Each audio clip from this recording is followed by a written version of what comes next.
Hi అండి. Welcome to my channel Bhagyalakshmi పచ్చ. ఎలా ఉన్నారు? బాగున్నారా? నేను కూడా చాలా బాగున్నాను. వీడియో చూసే వాళ్ళందరికీ వీడియో కనుక నచ్చితే లైక్ చేయండి, హైప్ చేయండి. ఉదయం నిద్ర లేచి ఇదిగోండి బయటకు వచ్చి గేట్లు అయితే ఓపెన్ చేస్తున్నాను. నిద్ర లేచిన వెంటనే గేట్లు, తలుపులు అన్నీ అయితే ఓపెన్ చేసి అయితే ఉంచుతాను. ఈరోజు అయితే బాగా మంచు పట్టింది అనుకోండి. ఇంకా ఇంటి ముందు అయితే ముగ్గు లేదు. ఇంకా 4 రోజుల వరకు ఇంటి ముందు అయితే ముగ్గు ఉండదు.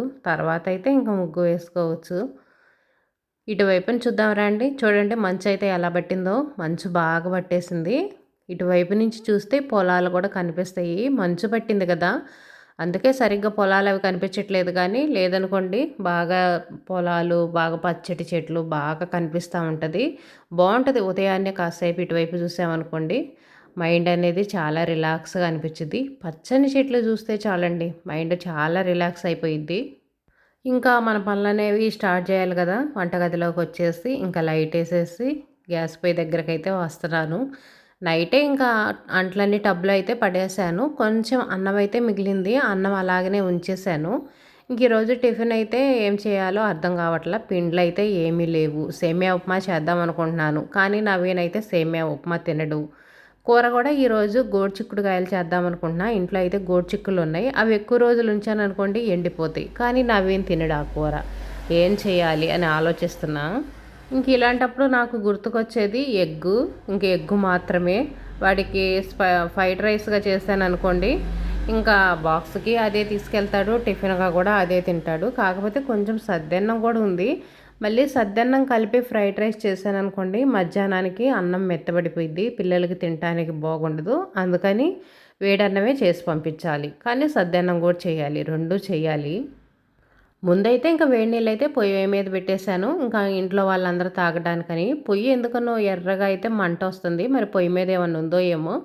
ఇంకా పొయ్యి కూడా పైన అయితే దులిపేశాను. అన్నం మెతుకులు అవన్నీ ఉన్నాయి. నైట్ ఒక్కోసారి క్లీన్ చేయం కదా, ఎక్కువ శాతం నైట్ క్లీన్ చేయలేండి. ఇంకా అంట్లన్నీ టబ్లో పడేసాం పడుకోవటం. నైటే అంట్లు కడగటం ఆ అలవాటైతే నాకుండదు. నైట్ మళ్ళీ కష్టపడటం, ఉదయం ఎలాగో కష్టపడతానే ఉంటాము. మళ్ళీ నైట్ కూడా రెస్ట్ తీసుకోకుండా కష్టపడటం ఎందుకులే అని చెప్పేసి నైట్ అంట్లు కడగటం, బట్టలు ఉతకటాలు ఈ పనులైతే మాత్రం అసలుగా చేసుకోను. కాకపోతే గ్యాస్ బండ మీద అన్నీ తీసేసి సర్దేసి కొన్ని అరమార్లో పెట్టుకుంటాను. కడగాల్సిన అంట్లు అయితేనేమో టబ్లో పడేస్తాను. ఇలా అయితే చేస్తాను, కానీ నైట్ అంట్లు కడగటం అయి చేయను. అందులో మాకు షింకులు ఇవన్నీ లేవు కదా. ఇక్కడ బయట గాబు దగ్గరికి రావాలి. అంట్లు మొత్తం తీసుకొచ్చి ఇక్కడికి వచ్చి చీకటిగా ఉంటుంది. బట్టలు తడిసిపోయినాయి అనుకోండి, చలిగా ఉంటుంది. ఇంకా అంత రిస్క్ అయితే తీసుకోను. ఇంకా నవీన్ స్కూల్కి వెళ్ళాలి కదా, బియ్యం అయితే కడిగి పెట్టేశాను. ఇంకా కూర అయితేనేమో గోరుచిక్కుడుకాయలు కట్ చేస్తున్నా. గోరుచిక్కుల కూర కూడా చాలా బాగుంటుంది. మనం వాటర్లో ఉడకబెట్టుకొని వడగట్టేసుకొని ఫ్రైలాగా చేసుకున్నాం అనుకోండి, చాలా బాగుంటుంది. ఇందులో ఏ మసాలా కూడా ఏమీ వేసుకోవాల్సిన అవసరం లేదు. ఒక ఉల్లిపాయ, కొంచెం కరివేపాకు, ఒక పచ్చిమిర్చి వేసుకొని అవి ఫ్రై అయిన తర్వాత ఇంకా మనం ఉడకబెట్టుకుంటాం కదా, ఇవి వడగట్టేసి ఫ్రై చేసుకోవచ్చు. చాలా బాగుంటుంది కూర. అప్పుడప్పుడు మనకి ఇంకా అన్ని కూరలు తినేసి బోర్ కొట్టిందనుకోండి, అలాంటప్పుడు ఇలాంటి కూరలు తిన్నామనుకోండి మనకి కొంచెం వెరైటీగా అనిపించింది. గోరుచిక్కుళ్ళు కూడా హెల్త్కు చాలా మంచిదంట. ఇంట్లో కొంతమందికి పెద్ద పెద్ద ప్లేస్లు ఉంటాయి చూడండి, అలాంటి వాళ్ళు ఇంట్లో కూరగాయలు పెట్టుకోవచ్చు. ఇలాంటివి గోరుచిక్కుళ్ళు, టమాటాలు, వంకాయలు అవి ఉంటాయి చూడండి, అవి అయితే పెట్టుకోవచ్చు. ఎందుకంటే అవి అల్లుకోవు కదా, ఎక్కువ ప్లేస్ ఆక్రమించవు. ఏదన్నా పాములు వస్తాయి, ఏమన్నా వస్తాయి అని భయం ఉండదు. అవి నిటారుగా ఉంటాయి కదా, పొడవుగా హైట్ పెరుగుతాయి. హైట్ పెరగటం వల్ల మనకి ఇబ్బంది ఉండదు. ఇంట్లో అయినా చక్కగా వేసుకోవచ్చు. ఇంకా గోరుచిక్కుళ్ళు అయితే పొయ్యి మీద వేసాను. ఇంకా నవీన్ కోసమని ఫ్రైడ్ రైస్ అయితే చేశాను. ఇదైతేనేమో సద్దన్నంతోనే చేశాను ఇప్పుడు తినటానికైతే. ఇంకా మేము సేమియా ఉప్మా చేసుకోవాలనుకుంటున్నాం కదా, మళ్ళీ సద్దన్నం ఇప్పుడు మధ్యాహ్నం తినాలంటే తినబుద్ధి కాదు. ఇంక ఇప్పుడు వేడివేడిగా ఫ్రైడ్ రైసే కదా, నవీన్ తింటాడులేని నవీన్ కోసం అయితే ఫ్రైడ్ రైస్ చేశాను. కూర కొంచెం తీసి పక్కన పెట్టాను. ఇప్పుడు అన్నం వండాను కదా, వేడన్నం, ఆ వేడన్నం కలిపేసి వాడికి బాక్సులో పెట్టేస్తాను. ఇదేమో ఇప్పుడు టిఫిన్గా తింటాడు. సద్దన్నం మళ్ళీ కలిపి పిల్లలకి బాక్స్లో పెట్టామనుకోండి మెత్తగా అయిపోయింది, పిల్లలు తినలేరు.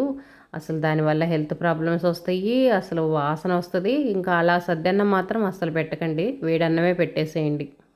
గోరుచిక్కులు కూడా ఉడికినాయి చాలా వాటికి. మరీ మెత్తగా ఉడికించామనుకోండి కూర టేస్ట్ బాగుండదు. కొంచెం పలక అనేది ఉండాలి. 80% ఉడకబెట్టుకుంటే చాలు, మరీ 100% ఉడకబెట్టుకోవాల్సిన అవసరం లేదు. ఏ అయినా సరే మనం వాటర్లో ఉడకబెట్టుకునేవి ఒక 80% ఉడికితే చాలండి. ఇంకా మా కోసం అయితే సేమియా ఉప్మా అయితే చేస్తున్నాను. ముందు ఆయిల్ వేసి పోపు దినుసులు వేసి అవి ఫ్రై అయిన తర్వాత ఉల్లిపాయ వేసి ఉల్లిపాయ ఫ్రై అయిన తర్వాత ఇంకా సేమ్యాలు అయితే వేసాను. మళ్ళీ సపరేట్గా ఫ్రై చేసుకునే పని లేకుండా నేనైతే ఇలా చేస్తాను. మళ్ళీ సపరేట్గా ఫ్రై చేసుకోవాలనుకోండి ఒక బాండీ పెట్టాలి, ఆయిల్ వేసుకోవటం, ఫ్రై చేసుకోవటం, ఇంకొక అంట్లు అనేవి ఎక్స్ట్రా అవుతాయి. ఇంక ఇప్పుడు పిల్లలు స్కూల్కి వెళ్ళటం నాకు అర్జెంట్ పని అయితే ఏం లేదు, అందుకని చెప్పేసి ఈ విధంగా చేస్తున్నాను. ఇంకా ఉదయం పూట వేడి నీళ్ళు కాగబెట్టాను కదా, అవే కొన్ని ఉన్నాయి. ఇంకా ఆ నీళ్ళు అయితే పోసేసాను. ఈ సేమియా ఫ్రై అయిన తర్వాత ఇంక వాటర్ అయితే పోస్తాను. నేను ఒక గ్లాస్ సేమియాకి 2 గ్లాసుల వాటర్ అయితే పోస్తాను. ఉప్మాకైతే ఇలానే పోస్తాను. ఉప్మా పొడి పొడిలాడుతూ బాగానే ఉంటుంది చూడండి, పొడి పొడిలాడుతూనే వచ్చింది. ఇంకా పంచదార అయితే వేసి మా ఆయనకైతే ఇచ్చాను. మేము పంచదార వేసుకొని తింటాము. మా అమ్మాయి తినాలంటే ఎలా తింటుందో తెలుసా? సేమ్యాలు మనం వడగట్టేసి ఎగ్ వేసుకొని ఫ్రై చేసుకుంటాం చూడండి, ఆ విధంగా అయితే తింటుంది. వడగట్టకపోయినా కానీ ఇంక ఇలా సేమ్యా చేసుకున్నాం కదా, దాన్ని ఒక ఆమ్లెట్ లాగా వేసుకొని ముక్కలు ముక్కలుగా చేసేసి దీని మీద వేసుకొని ఉప్పు కారం కొంచెం ధనియాల పొడి వేసుకొని అలా తినడానికి పిల్లలు ఇష్టపడతారు. మేమైతే మాత్రం ఈ విధంగా చేసుకుంటాము. ఇంకా చిక్కుడుకాయ ఫ్రై కూడా చేశాను. ఉప్మాలో మాత్రం నేను పల్లీలు వేయటం కానీ జీడిపప్పు వేయటం కానీ ఇలాంటివి అయితే అస్సలకి వెయ్యను. ఉప్మా మాత్రం ఇంక నేను ఇలాగనే చేస్తాను ఎప్పుడు చేసినా కానీ. ఎందుకో పల్లీలు అవి తగులుతుంటే మాకు ఇష్టం ఉండదు. మా ఇంట్లో వాళ్ళు అసలు ఎవ్వరూ తినరు, నాకు అలవాటు కూడా లేదు. చాలామంది పల్లీలు వేసుకొని జీడిపప్పులు వేసుకొని అలా వేసుకుంటారు, మాకైతే అలవాటు లేదు. అసలు జీడిపప్పులు ఇలాంటివి కొనుక్కరావాలండి మేము ఎప్పుడో ఒకసారి. మా ఇంట్లో ఉండను కూడా ఉండవు జీడిపప్పులు బాదం పప్పులు ఇలాంటివి అయితే మాత్రం. నేనైతే ప్లెయిన్గా ఇలాగే చేస్తాను. ఇంక ఇంట్లో అయితే పండు మిరగాయలు ఉన్నాయి కొన్ని. ఈ పండు మిరగాయలు ఏం చేయాలి, పచ్చడి చేద్దామా లేదా ఎండబెట్టేసి ఎండుమిరగాయలు లేవు ఇంట్లో ఎండుమిరగాయలు చేద్దామా అని ఆలోచిస్తున్నా. ప్రస్తుతానికి తొడాలు తీసైతే పెట్టేద్దాము, తర్వాత వీళ్ళని బట్టి చూద్దాం. పచ్చడి తినాలనిపించింది అనుకోండి కొంచెం టమాటాలు వేసి వేయించుకొని పచ్చడి చేద్దాం. ఇప్పుడే కదా ఫస్ట్ టైం రావటం, ఫస్ట్ టైం వచ్చినప్పుడు కొంచెం పచ్చడి తినాలనిపించింది, కొత్త పచ్చడి. పాత పచ్చడి ఫ్రిడ్జ్లో ఎంత ఉన్నా కానీ కొత్తగా అప్పటికప్పుడు పెట్టుకొని తింటేనే ఆ టేస్ట్ వేరు, చాలా బాగుంటుంది. ఈ మిరపకాయలు కూడా కొంచెం ఘాటుగానే ఉంటాయి, చేలో బండిన కాయలు కదా, కొంచెం మంటగానే ఉంటాయి. పచ్చిమిర్చి కూడా కొన్ని ఉన్నాయి, చిక్కుళ్ళు దోసలు ఇవి మా తోడుకోళ్ళ వాళ్ళు అయితే పంపించారు, వాళ్ళకి చేలో కాసినవి అట్టుంది. ఇంకా ఫ్రిడ్జ్లో పెట్టుకుందామని చెప్పేసి మొత్తం అయితే సర్దుతున్నాను. దేనికది సర్ది పెట్టుకున్నాం అనుకోండి మనకి అవసరమైనప్పుడు తీసుకోవడానికి ఈజీగా ఉంటుంది. అలా కాకుండా మొత్తం కుప్పలాగా పోసామనుకోండి మనకు అసలు అవన్నీ ఎత్తుకునేటప్పటికే టైం సరిపోయిద్ది. ఒక్కొక్కసారి కొన్ని అయితే మర్చిపోతాం, అవి ఎక్కడో అడుగునుండిపోతాయి. అందుకని కూరగాయలు అనేవి సర్దుకొని వేటికై పెట్టుకోవటం మంచిది. నేనైతే వేటికై కవర్లో పోసి పెట్టుకుంటాను. ఇప్పుడు దోసకాయలు టమాటాలు బంగాళదుంప ఇవన్నీ చూడండి, అవి అడుక్కుపోయినా కానీ ఇబ్బంది ఉండదు, అవి మనం ఈజీగా ఎతికి తీసుకోవచ్చు. కాకపోతే ఇలాంటి కూరగాయలు ఏమవుతుందంటే అవి అడుక్కుపోయినాయి అనుకోండి మనం వెతికి తీసుకోలేము, అవి అడుగున 1, 2 మిగిలిపోతూ ఉంటుంటాయి. అందుకని నేను ఈ విధంగా కవర్లో ప్యాక్ చేసుకొని అయితే పెట్టుకుంటాను. పచ్చిమిర్చి చిక్కుళ్ళు ఇలాంటి వేటికై సపరేట్గా కవర్లో ప్యాక్ చేసి అయితే పెట్టుకుంటా. నాకు ఉదయం పూట తీసుకోవడానికి ఈజీగా అనిపించింది. ఒకేసారి చిక్కుళ్ళు కూడా ఇంకా వాటికి తొడాలు ఉంటాయి కదా, అవి తీసి పెట్టుకున్నా. రేపు ఈ చిక్కుళ్ళు ఫ్రై చేయొచ్చులే అని చెప్పేసి కొన్ని వడబడిపోయినవి ఉన్నాయి, అంతకుముందు ఉన్నాయి ఫ్రిడ్జ్లో కొన్ని వడబడిపోయి. అవైతేనేమో గింజలు తీసేసి పైన తోలు ఉంటుంది కదా, అవి ఎండిపోయినట్టుగా ఉంటే ఆ తోలు వడికి పడేసాను. గింజలు నవీన్ ఇష్టంగా తింటాడు. ఈ కూర మాత్రం మా ఇంట్లో వాళ్ళు 2 విధాలుగా తింటారు అనుకోండి. నవీనేమో పైన తోలు ఉంటుంది కదా అదైతే తినడు, వాడు ఇత్తనాలు తింటాడు. మా ఆయన అయితేనేమో ఇత్తనాలు తినడు కానీ పైన తోలు ఉంటుంది కదా అదైతే తింటాడు. ఇంకా వాళ్ళకైతే ఎవరికి వాళ్ళకి సపరేట్ చేసి పెడతాను. నేనైతే మాత్రం ఏదైనా తింటాను, వాళ్ళు ఏది మిగిలిస్తే అది తింటాను. ఒక్కోసారి అయితే మనం అంతే కదండి, వండటమే కానీ తినేటప్పుడు ఇంట్లో వాళ్ళు ఏది మిగిలిస్తే అది తింటాం, వాళ్ళకి ఏది నచ్చకపోతే అది మనం తింటాం, అలా ఉంటుంది ఒక్కోసారి అయితే.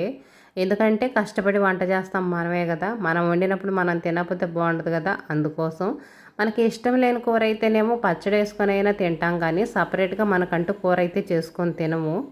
కానీ ఇంట్లో వాళ్ళకి అలా కాదు, వాళ్ళకి ఇష్టం లేదనుకోండి వాళ్ళకి సపరేట్గా మళ్ళీ మనం అయితే కూర చేసి ఇవ్వాలి. ఈరోజు ఇంట్లో గోడు చిక్కుడుగా కాబట్టి నవీన్ తినడు, వాడి కోసం అయితే ఎగ్ ఫ్రై అయితే చేశాను, మా కోసం అయితే ఇంకా గోడు చిక్కుళ్ళు. ఇంకా అంట్లన్నీ అయితే బయటేస్తున్నాను, బట్టలు అయితే సరిపేసి ఇంకా నానబెట్టేశాను. ఇంక అంట్లు అయితే బయటేస్తున్నా. ఇంక ఇవి నైట్ అంట్లు, ఇంకా ఇప్పుడు టిఫిన్ చేశాను కదా ఆ అంట్లు అన్నీ అయితే ఉన్నాయి. ఇంకా అన్నీ ఒకేసారి కడిగేస్తాను. ఉదయాన్నే కడిగేస్తాను అనుకోండి మళ్ళీ టిఫిన్ తిన్న అంట్లు ఉంటాయి, మళ్ళీ రెండోసారి కడగటం ఇదంతా నాకు చాలా రిస్క్గా అనిపించుద్ది. అందుకని టిఫిన్ తిన్న తర్వాత మొత్తం ఒకేసారి కడిగేస్తాను. ఇప్పుడు పిల్లలు స్కూల్కి వెళ్తారు, అంత హడావుడైతే ఉండదు. ఇంకా చిన్నగా నిదానంగా ఒక పని తర్వాత ఇంకో పని అయితే చేసుకోవచ్చు. ఈరోజు టిఫిన్ ముందే తిన్నాను, ఎందుకంటే సేమియా ఉప్మా కదా, ఆరిపోతే తినబుద్ధి కాదు. అందుకని ఈరోజు ఉదయాన్నే వాటర్ కూడా వేడి చేశాను. ఉదయాన్నే వాటర్ తాగాను అనుకోండి, ఇంకా నవీన్ స్కూల్కి వెళ్ళిన తర్వాత అయితే టిఫిన్ తినొచ్చులే అని చెప్పేసి. రోజు అయితేనేమో నవీన్ స్కూల్కి వెళ్ళిన తర్వాత వాటర్ తాగేసి అంట్లు కడిగేసి బట్టలు ఉతికేసి అప్పుడైతే టిఫిన్ తింటాను. ఈరోజు ఉప్మా కాబట్టి ఉప్మా అనేది వేడివేడిగా తింటే బాగుంటుంది కదా, అందుకోసం ఇంక ఈరోజు త్వరగానే టిఫిన్ అయితే తిన్నాను. ఇంకా అంట్లు కూడా కడిగేసి బట్టలు అయితే ఉతికేసాను. వీడియోలో చూపించిన విధంగా చిటికెలో అయితే పనులు అయిపోవు కదా, కనీసం ఈ 2 పనులు చేయడానికి 3/4 గంట టైం అయినా పట్టిద్ది. అంట్లు కూడా 2 పూట్ల అంట్లు ఉంటాయి కదా, అందుకని అంట్లు కడగటానికి ఒక అరగంట టైం అయితే పట్టిద్ది. ఇంకా గాబు అయితే లైట్గా పాచి పట్టింది. ఇంకా నీళ్ళు మొత్తం తీసేసి ఇంకా గాబుకైతే బ్లీచింగ్ రాస్తున్నాను. బ్లీచింగ్ రాసేస్తే ఒక అరగంట సేపు వదిలేసామనుకోండి పాచి మొత్తం పోయిద్ది. ఇంకా తర్వాత గాబు గడికి వాటర్ అయితే పట్టేయచ్చు. ఇంక ఇదిగోండి ఇప్పుడైతే ఇంక ఈరోజు ఈ గొంతు అయితే కడుగుతున్నాను. గొంతు అనేది కొంచెం దుమ్ము దుమ్ముగా అనిపిస్తుంది. ఎప్పుడో పండగప్పుడు కడిగాను, మళ్ళీ అయితే కడగలేదు. ఇంకా అందుకని ఈరోజు అయితే కడుగుతున్నా. గొంతులు ఇవన్నీ కడగాలంటే నేను ఆ రోజైతే గొంతులు కసువులు అయితే ఊడవను. రోజు ఊడుస్తూనే ఉంటాం, ఏం దుమ్ము ఉంటుంది. కాకపోతే పిల్లలు ఏదన్నా కాగితాలు వేయటం కానీ ఏదన్నా ఆకులు ఇలాంటివి పడితే మాత్రం అంతబడికి తీసేసి డస్ట్బిన్లో పడేసి వాటర్ జల్లి అయితే కడుగుతాను. అవి కూడా ఏమి లేవనుకోండి, కసు ఊడ్చే పని లేకుండా మొత్తం వాటర్ జల్లి అయితే కడుగుతాను. ఇలా అయితే ఈజీగా ఉంటుంది. మళ్ళీ కసు ఊడటం, మళ్ళీ వాటర్ పోయటం, మళ్ళీ కడగటం అంటే ఇది డబల్ పని అయిపోయింది మనకి. కడుగుదాం అనుకునేటప్పటికి ఇంకేం కడుగుదాంలే, ఇప్పుడు కసు ఊడ్చేటప్పటికి ఇంకా సరిపోయింది, లేట్ అయ్యింది అని చెప్పేసి మనం పని అనేది వాయిదా వేస్తాం. అలా కాకుండా కసువులు ఊడవకుండా ఇలా వాటర్ చల్లేసి శుభ్రంగా కడిగేసుకోవచ్చు. ఎక్కువ డస్ట్ ఎందుకు ఉంటుంది, ఉండదు కదా, రోజు ఊడుస్తాము. ఇంకొక ఈజీ ప్రాసెస్ ఏంటంటే ముందు వాటర్ చల్లేసేయండి. వాటర్ చల్లేసామనుకోండి, ఎక్కడన్నా మట్టి ఉన్నా కానీ ఏదైనా మరకలు ఉన్నా కానీ నానిపోతాయి. ఇంకా వాటర్ చల్లిన తర్వాత నేనైతే ఎక్కువ మురికైతే ఏం లేదు, డస్ట్ ఏం లేదు, బాగానే ఉంది. అందుకోసమనే ఒక తెపాలతో నీళ్లు తీసుకొని ఆ నీళ్లు పోస్తా కడుగుతా అయితే వస్తున్నాను. లేదనుకోండి ఎక్కువ మురికింది, మనకి ఎక్కువ మట్టి ఉంది అనుకున్నప్పుడు ఒక బకెట్ నీళ్లు తీసుకొని ఆ బకెట్ నీళ్లు పోసుకుంటా ఇలా చీపిరి పెట్టి కడుగుతా వచ్చామనుకోండి, మనకు చాలా ఈజీగా పని అయిపోయిద్ది. పని చేసినా సరే మనకు కష్టంగా అనిపించదు, బండ్లు కూడా చాలా నీట్గా ఉంటాయి. ఇదైతే బట్టలు ఉతికి నీళ్ళు పెట్టి కడుగుతున్నాను, ఎందుకంటే ఈ గొంతులోకి ఎవరు రారు, తిరగం, మేము జారుతాం పడతాం అని అయితే ఇబ్బంది ఉండదు. ఇంటి ముందు అయితే మాత్రం ఈ నీళ్ళు పెట్టి కడగటానికి కొంచెం భయపడతాను, కడగను త్వరగా. ఇదేనండి ఈరోజు వీడియో నచ్చితే లైక్ చేయండి, షేర్ చేయండి, సబ్స్క్రైబ్ చేసుకొని వీడియో ఎలా ఉంది అనేది కామెంట్ పెట్టండి.